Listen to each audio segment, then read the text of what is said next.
बिस्मिल्लाहिर्रहमानिर्रहीम। Simple harmonic motions को ही continue कर रहे हैं। अच्छा, अब देखिएगा, फर्स्ट कीजिए कि ये एक सर्कुलर पाथ है, ये एक सर्कल है, ठीक है। ये सर्कल का सेंटर है और ये डायामीटर है, ये डायामीटर है। इस सर्कल पे एक बॉडी मूव कर रहा है, ठीक है।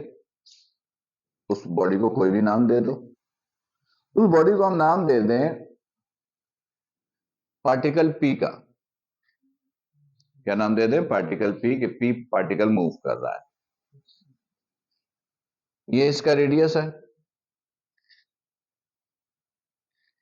रेडियस को हम लिख ले एक्स नॉट, आर भी लिखते हैं लेकिन सिंपल हार्मोनिक मोशन में एक्स नॉट लिखते हैं, ठीक है। तो हमने लिखा एक्स नॉट। अब ये सर्कल में मूव कर रहा है, तो इस पे कितनी टाइप की फोर्सेस एक्ट हो रही होगी? दो टाइप, एक सेंट्रीपिटल, एक सेंट्रीफ्यूगल। सेंट्रीपिटल की डायरेक्शन ये और ये सेंट्रीफ्यूगल की डायरेक्शन। एग्री? ठीक है। तो इसके अंदर वेलोसिटी कितनी टाइप की होगी?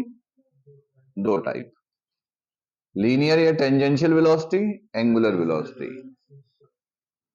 एंगुलर वेलोसिटी से जो एक्सेलरेशन प्रोड्यूस होता है उसको हम लोग एंगुलर एक्सेलरेशन, और उसी का दूसरा नाम सेंट्रीपिटल एक्सेलरेशन है। लीनियर तो बाहर वाला है। एंगुलर एक्सेलरेशन या सेंट्रीपिटल एक्सेलरेशन एक ही चीज के दो अलग अलग नाम है, सिर्फ कैरेक्टरिस्टिक्स अलग अलग है, ठीक। तो पहला सवाल, सेंट्रीपिटल एक्सेलरेशन मालूम करने का फॉर्मूला क्या है? एक तो फॉर्मूला ये है, a c is equal to v square over r. ये तो पहले भी पढ़ा है। सेंट्रीपिटल एक्सेलरेशन का एक फॉर्मूला ये याद रखिएगा, अगर रेडियस एक्स नॉट है ये भी चलेगा, ये है एक्स नॉट, मैं इधर नहीं लिख रहा हूं, इधर लिखता हूं, a c is equal to x not omega square. यहां पे लिख देता हूं आर ओमेगा स्क्वायर। अगर रेडियस आर है, क्योंकि ये तो एमसीक्यूज है ना, थ्योरी तो होगा नहीं, तो हो सकता है कि सिंबल लिख के कोई दे दे, आर की फॉर्म में रेडियस है तो रेडियस की फॉर्म में आर ओमेगा स्क्वायर, और अगर रेडियस एक्स नॉट है तो x not omega square. Omega क्या चीज है? Angular velocity. यूनिट क्या है इसका? पर सेकंड। अगर आरपीएम में गिवन हो तो रेडियन पर सेकंड में कैसे लाएंगे? Good, good, very good. Omega का यूनिट होता है रेडियन पर सेकंड या आरपीएम, रिवोल्यूशन पर मिनट, ठीक है। अच्छा, अब ये देखोगे एक वर्ड इस्तेमाल करते हैं, प्रोजेक्शन। इस्तेमाल करते हैं प्रोजेक्शन। प्रोजेक्शन किसको कहते हैं? आसान सी लैंग्वेज में समझाओ।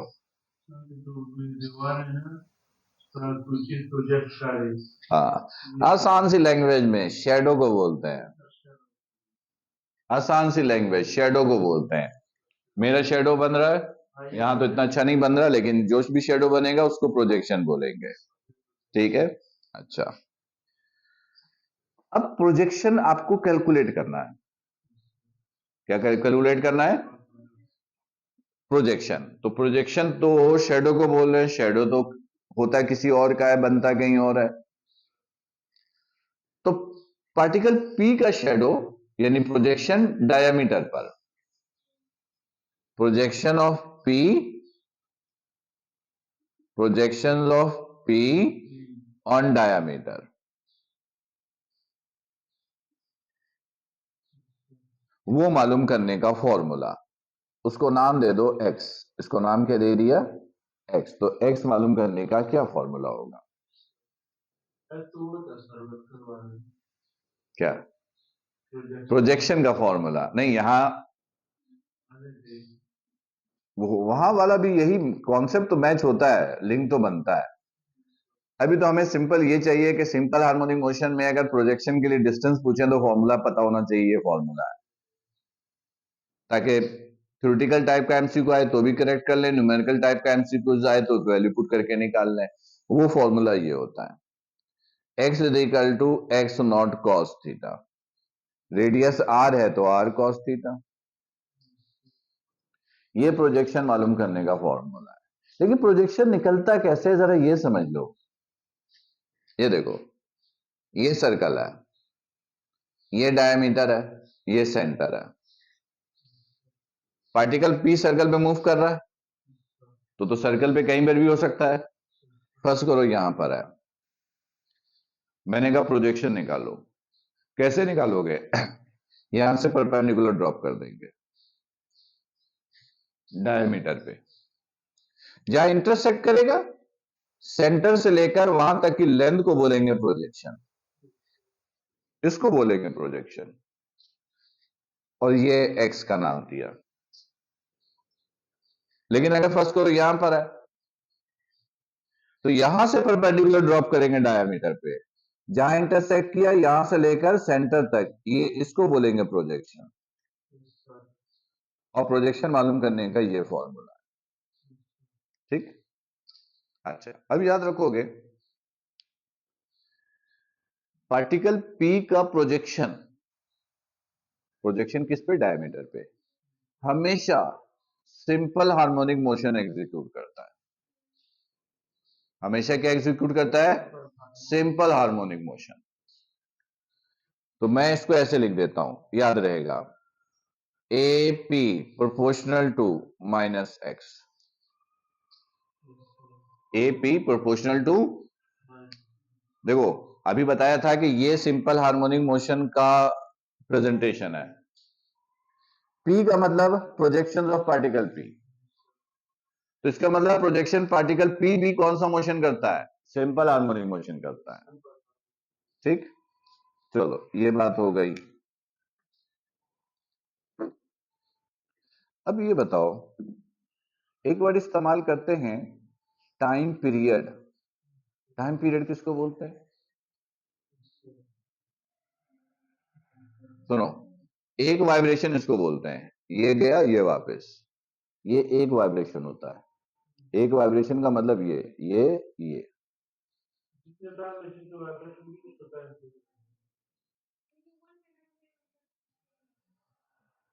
उल्टा हो जाता है इसमें। हाँ, इसी में गड़बड़ होता है, यही क्लियर कर लो। पहले तो एक दो तीन का वर्ड का मतलब समझ लो। ये एक वाइब्रेशन, एक वाइब्रेशन का मतलब ये गया ये आया। एक वर्ड इस्तेमाल करते हैं, वन ऑक्सीलेशन। ऑक्सीलेशन ये वन ऑक्सीलेशन, ये सीधे गया सीधे आया, वन वाइब्रेशन। कर्व में गया वापस आया, वन ऑक्सीलेशन। ये वन वेव, ऊपर और फिर ये नीचे वाला भी कंप्लीट वन वेव। और ये तो सर्कल, वन रोटेशन। एक वेव कंप्लीट करने में, एक वाइब्रेशन कंप्लीट करने में, एक रिवोल्यूशन कंप्लीट करने में, या एक ऑक्सीलेशन कंप्लीट करने में जो टाइम लगता है, उस टाइम को कहते हैं टाइम पीरियड, उसको कहते हैं टाइम पीरियड। मैं रेफरेंस पे लिख देता हूं, टाइम पीरियड। और टाइम पीरियड को याद रखो, हमेशा कैपिटल टी से लिखना पड़ता है और नॉर्मल टाइम को स्मॉल टी से। रिक्वायर्ड टाइम,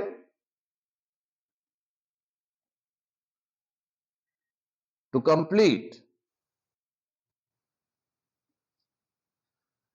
वन वाइब्रेशन और one oscillation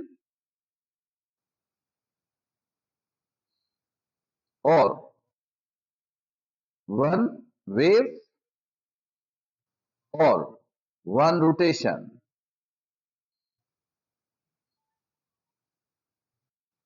is called time period. Is called time period,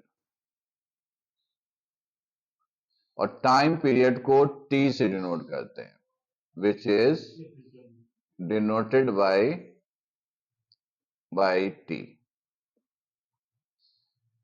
अब देखोगे, अगर फर्स्ट करो एंगुलर वेलोसिटी गिवन है, ओमेगा गिवन है, एंगुलर वेलोसिटी यानी ओमेगा गिवन है, और आपसे टाइम पीरियड पूछे, फिर क्या फॉर्मूला होगा? अगर एंगुलर वेलोसिटी गिवन है और टाइम पीरियड पूछे तो फिर फॉर्मूला ये होगा, t बराबर होगा 2 पाई ओवर ओमेगा के। ये टाइम पीरियड मालूम करने का फॉर्मूला है, ठीक। अब दूसरा फॉर्मूला टाइम पीरियड का जो मास की फॉर्म में, वो ये है 2 पाई रूट m ओवर के। m मास, के स्प्रिंग कांस्टेंट है और t टाइम पीरियड है। यानी मास है तो नीचे वाला, एंगुलर वेलोसिटी है तो ऊपर वाला, ठीक। अब यहां से देखोगे कि टाइम पीरियड एंगुलर वेलोसिटी के डायरेक्ट इनवर्सली प्रोपोर्शनल होता है। एंगुलर वेलोसिटी जितना ज्यादा होगा टाइम पीरियड इतना कम होगा। ये तो कॉमन भी सोचे तो ऐसा ही है, वेलोसिटी ज्यादा होगा तो जल्दी से रोटेशन कंप्लीट हो जाएगा, टाइम कम लगेगा, टाइम पीरियड कम। टाइम पीरियड रूट मास के डायरेक्टली,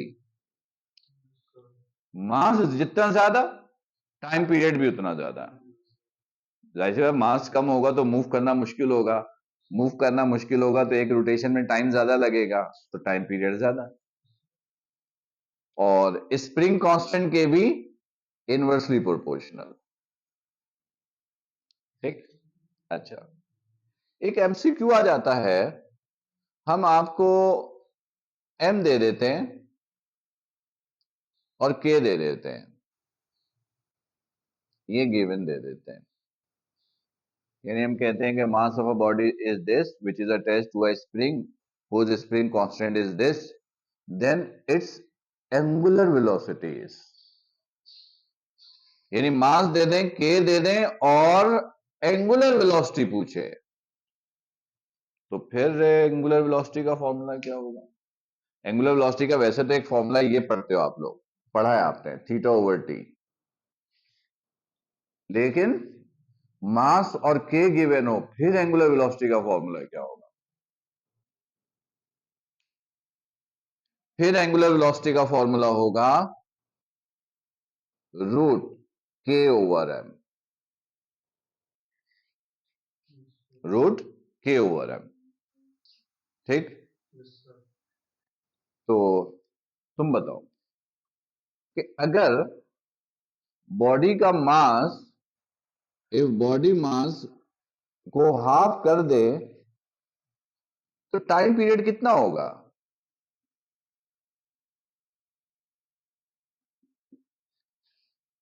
सिंपल हार्मोनिक मोशन में अगर बॉडी के मास को हाफ कर दें तो टाइम पीरियड कितना होगा? वो भी आधा हो जाएगा या डबल हो जाएगा, क्या होगा? हाफ होगा, हाफ होगा। सोच के बताया, ठीक है। अब चलो तुमको एक हिंट देते हैं, ऑप्शन में हाफ ही नहीं है। अब बताओ, ऑप्शन में, चार ऑप्शन में से हाफ ही नहीं है, फिर करेक्ट आंसर क्या है?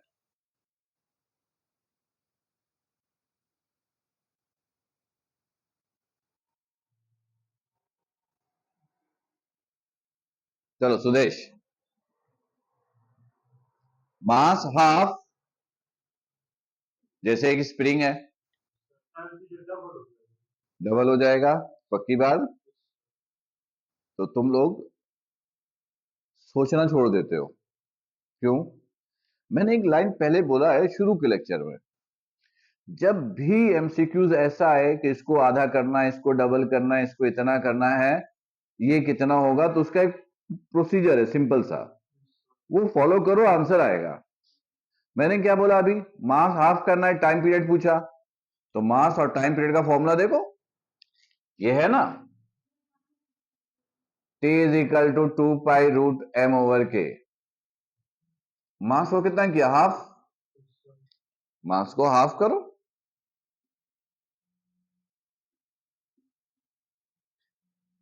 फिर मैंने कहा कि फॉर्मूले वाली अपनी वैल्यू हटा दो, T हटा दिया, 2π हटाई, K M सब हटा दिया, जो बच गया वो आंसर है, ये बच गया। 1 का रूट 1 और 2 का रूट 2, यानी आंसर इज 1/√2 टाइम्स, इतना हो जाएगा। एंगल ही पूछा, पूछा है टाइम पीरियड कितना बढ़ेगा, डबल होगा, आधा होगा, तो 1/√2 टाइम्स हो जाएगा। ये अक्सर बच्चे जो है ना, पता होता बच्चों को, लेकिन जहन से निकल जाता है। याद रखो कि पेपर में जब भी पूछे, ये अक्सर पूछ लेते हैं और बच्चे को जहन निकल जाता है, बच्चा अपना लॉजिक इस्तेमाल करने की कोशिश करता है और उसमें गलती के चांसेस बहुत होते हैं। तो जब भी किसी एमसीक्यू में पूरे सिलेबस में जब भी कहे ये इतना कर दिया, ये इतना कर दिया, ये इतना कर दिया, तो बताओ ये कितना होगा। चलो अब फिर एक और सवाल सोच के बताना। अगर k की वैल्यू को मैंने 10% इंक्रीज कर दिया,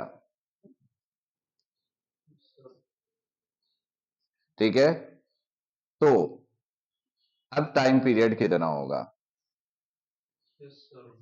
अब बताओ, वैल्यू बताओ।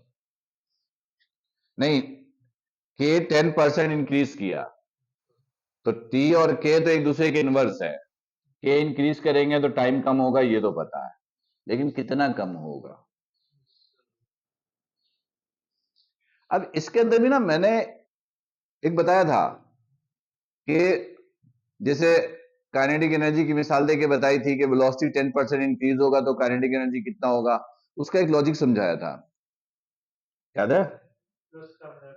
हाँ, लेकिन अब इसमें एक पॉइंट क्लियर करो। जब हम ये कहते हैं ना कि 10% इंक्रीज किया, तो बताओ ये कितना परसेंट बढ़ेगा, कम होगा, एक ये सवाल होता है, एक ये सवाल होता है 10% इंक्रीज किया तो बताओ ये कितना होगा, दो अलग मतलब है। जैसे अभी मैंने बोला कि मैंने 10% इंक्रीज किया, तो टी कितना होगा, मैंने ये नहीं बोला टी कितना परसेंट इंक्रीज होगा या डिक्रीज होगा, परसेंट में नहीं पूछा मैंने, परसेंट में पूछे तो वो वाला मेथड जो पहले सीखा हमने, और अगर सिंपल टी पूछा है तो यही वाला मेथड जो अभी किया आपने, बस 10%, परसेंट को हटाओ, 100 से डिवाइड 0.1, तो बस के की जगह 0.1 रखो, 2π√m/k, इसका मतलब है कि मैंने ये कर दिया, कितना हो गया, क्या लिखूं यहां पर, 0.1 लिखूं या 1.1 लिखूं, 0.1 लिखूं या 1.1 लिखूं, 1.1 के लिखना पड़ेगा, 1.1 के लिखना पड़ेगा। क्यों? 10% इंक्रीज किया तो पहले 100% था, तब 10% इंक्रीज किया तो अब हो गया 110%, ठीक है। अब कैंसिल इसमें कैसे होता है वो सीख लो, ये कैंसिल, ये कैंसिल, ये कैंसिल। अब ये कैंसिल कैसे होता है, ये अच्छी तरह ध्यान में बिठाना। अब ऐसा लग रहा है कि ये के से ये के कैंसिल कर दें और 1.1 बचेगा, गलत। जब ये परसेंटेज में होता है तो जब ये के कैंसिल होता है तो इसका 1 भी निकल जाता है और ये सिर्फ 0.1 बचेगा। तो आप एमसीक्यू के लिए डायरेक्ट टेक्निक यूज करना, क्या डायरेक्ट टेक्निक यूज करना, के 10% इंक्रीज किया, टी की वैल्यू पूछी है, परसेंटेज में नहीं पूछी है, तो जो यहां पर आए ना यही यूज कर लेना, जो सुरेश पहले कह रहा था, तो आंसर बिल्कुल करेक्ट आ जाएगा। कॉन्सेप्ट से जाएंगे तो ये पुट करेंगे, फिर उसे कैंसिल करने का कॉन्सेप्ट होना चाहिए। तो मैं एक आसान सी लॉजिक ये दे रहा हूं कि जब भी कोई वैल्यू परसेंटेज में इंक्रीज डिक्रीज बोले और कोई दूसरी वैल्यू पूछे परसेंटेज में नहीं, तो जो वैल्यू ये आए ना बस इसी को यूज कर लेना, 100 ऐड वेड मत करना। सही है? तो अब बताओ इसका आंसर बताओ क्या है। अब आंसर क्या लिखोगे? ये ऑप्शन में नहीं है, फर्स्ट करो। अब इसको सिंप्लीफाई करके बताओ। हाँ, क्योंकि ऐसे तो ऑप्शन में कभी देंगे नहीं ना। ऑप्शन देते हैं, चलो। 1 टाइम, √10 टाइम, √5 टाइम। तो ये तीन में से चूज करो।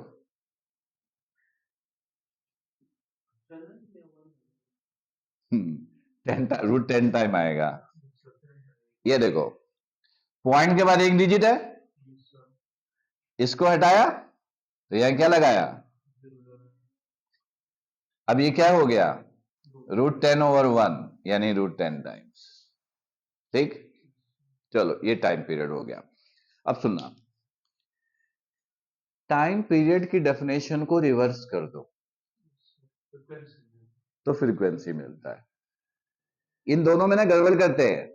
बाद अगर पेपर में ना एमसीक्यूज ऐसे आता है कि 10 वाइब्रेशंस कंप्लीट इन 2 सेकेंड, या 10 second is required to complete 5 rotation. ये आपको पता होना चाहिए। जरा मैं समझाता हूं इसको, पहले डेफिनेशन बता दो। टाइम पीरियड को मैंने बोला एक वाइब्रेशन या एक ऑक्सीलेशन या एक रोटेशन कंप्लीट होने में जो टाइम लगता है, रिवर्स करना है। एक सेकंड में कितनी वाइब्रेशन हो रही है, एक सेकंड में कितना रोटेशन हो रहा है, एक सेकंड में कितनी वेव कंप्लीट हो रही है, उसको कहते हैं हम लोग फ्रीक्वेंसी। क्या कहते हैं? और फ्रीक्वेंसी याद रखिएगा टाइम पीरियड का इनवर्स है, यानी एफ और टी एक दूसरे का इनवर्स है। ये फॉर्मूला भी है। तो ये जरा आंसर देना मुझे। 10 वाइब्रेशन completes in 20 सेकेंड। तो पहले एक सवाल है, टाइम पीरियड बताओ, फ्रीक्वेंसी बताओ। तो अगर इस तरह कोई स्टेटमेंट हो तो उसे टाइम पीरियड और फ्रीक्वेंसी कैसे निकालेंगे? सुनना गौर से। टाइम पीरियड की क्या डेफिनेशन है? एक वाइब्रेशंस कंप्लीट होने में, एक वाइब्रेशन, टाइम को डिवाइड कर देंगे नंबर ऑफ वाइब्रेशन से, और फ्रीक्वेंसी क्या है? एक सेकंड में कितना वाइब्रेशन। तो जो चीज 1 है ना वो डिवीजन के नीचे रखना, वो डिवीजन के, फ्रीक्वेंसी निकालने के लिए टाइम नीचे, वाइब्रेशन ऊपर। याद रहेगा? सुनो, अगर टाइम पीरियड निकालना है तो टाइम पीरियड की डेफिनेशन है कि एक वाइब्रेशन कंप्लीट होने में कितना टाइम लगता है। तो जो चीज 1 है ना वो नीचे रहेगा, ऐसे याद रखना।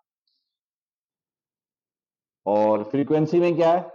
एक सेकंड में कितनी वाइब्रेशन होती है, एक सेकंड, ये टाइम है ना, तो टाइम नीचे रखना। तो अब टाइम पीरियड है तो T20 है, वाइब्रेशन 10 है तो 2 सेकंड, और इसमें वाइब्रेशन 10 है, टाइम 20 है, तो ये 0.5। और फ्रीक्वेंसी का यूनिट क्या होता है? हर्ट्ज। क्या होता है? हर्ट्ज। ठीक, चलो ये बात समझ में आ गई। आगे अब आते हैं, ये तो अभी सब अंदर की बातें कर रहे थे हम लोग, अब बाहर की बात थोड़ी सी करें। नहीं नहीं, अभी अंदर की बात फिर आएगी थोड़ी सी। ये वेलोसिटी है, लीनियर वेलोसिटी, टेंजेंशियल वेलोसिटी। बताओ जब कोई बॉडी सर्कल में मूव करता है तो ये जो टेंजेंशियल वेलोसिटी है ये कांस्टेंट रहता है, वेरिएबल होता है, क्या होता है ये? फर्स्ट करो मोशन यूनिफॉर्म है, मोशन यूनिफॉर्म है, एक बॉडी सर्कल में यूनिफॉर्म मोशन कर रहा है। तो अब बताओ ये टेंजेंशियल वेलोसिटी कांस्टेंट होगी, वेरिएबल होगी, या कुछ और होगी क्या? याद रखिएगा सर्कुलर मोशन में टेंजेंशियल वेलोसिटी कभी कांस्टेंट हो ही नहीं सकता। हाँ, लेकिन तुमने अभी बोला था कांस्टेंट है। v कभी कांस्टेंट नहीं, क्यों? क्योंकि हर पॉइंट पे उसकी डायरेक्शन चेंज हो जाती है। सही है। अच्छा, अब हर पॉइंट पे चेंज हो जाती है और मैं आपसे कहूं कि मुझे सर्कुलर पाथ में टेंजेंशियल वेलोसिटी या लीनियर वेलोसिटी निकाल कर दो, तो आप बोलोगे सर वो तो हर पॉइंट पे चेंज होता है, आप कहां पर बात कर रहे हो, कहां पे निकालूं?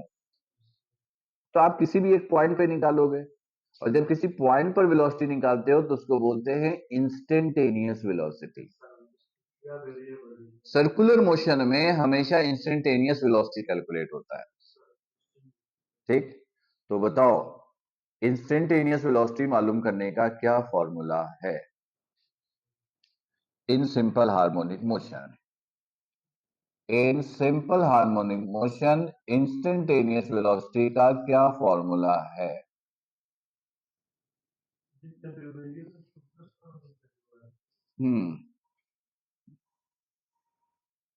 इसका फॉर्मूला है v is equal to,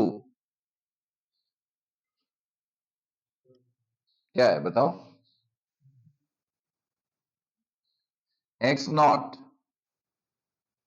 root k over m 1 minus, भाई को थोड़ा और आसान करके बताऊं, ये देखोगे, ये देखोगे, बोर्ड पे थोड़ा समझा भी देता हूं। इस v को कंपोनेंट्स में ब्रेक करते हैं हम लोग, ऐसे, ये ब्रेक किया, एक कंपोनेंट ये, एक ये, दो कंपोनेंट आ गए। तो पहला सवाल, अच्छा हुआ ये, चलो यहां से बता रहा हूं, कुछ पॉइंट भी कवर हो जाएंगे। इन दोनों में से बताओ x कंपोनेंट कौन सा है, y कंपोनेंट कौन सा है? पहले ये बताओ ये कौन है, यानी y component. Answer is wrong.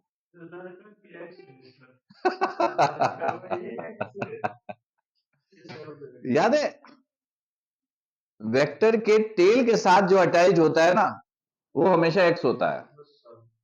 जैसे ही आपने किया है ना, कि जैसे ये है, ये थीटा, ये x बोलते हो, जो वेक्टर के टेल के साथ अटैच्ड है वो x है, तो यार टेल के साथ ये अटैच्ड है।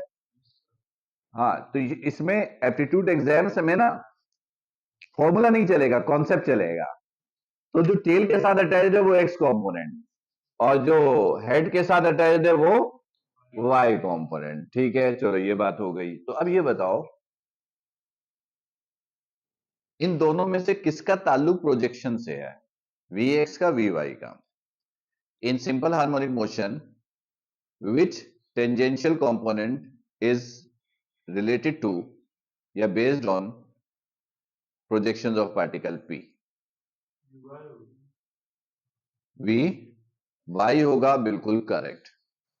अब ऐसा क्यों बोला मैंने, आपको पहले भी बताया है कि जब दो वेक्टर पैरेलल होता है तो वो दोनों आपस में बराबर होता है।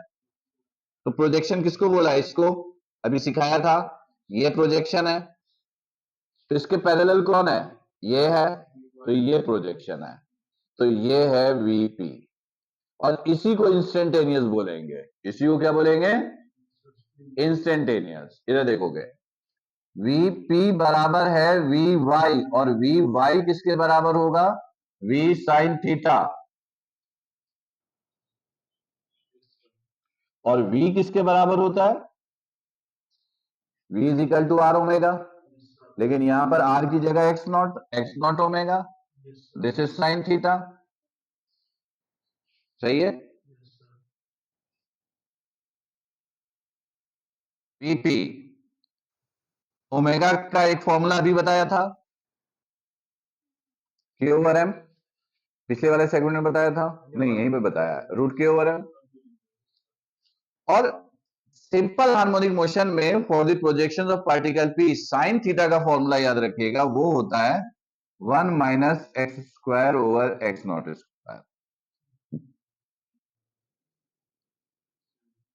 सही, ये भी ड्राइव होकर आता है, मैंने डायरेक्ट बता दिया है क्योंकि डेरिवेशन काम का नहीं है। तो ये इंस्टेंटेनियस वेलोसिटी का फॉर्मूला, x0 दोनों रूट में, तो दोनों को एक साथ लिख दो, k/m 1 - x² / x0²। ये सही, यहां तक क्लियर? यहां तक कोई सवाल है तो पहले करो, अभी खत्म नहीं हुआ है, आज इसको वाइंड अप करते हैं ताकि कल टोटली इस चैप्टर के एमसीक्यूज पर बात करें। हो जाएगा इंशाल्लाह ये खत्म, अभी है 25 मिनट। सही है।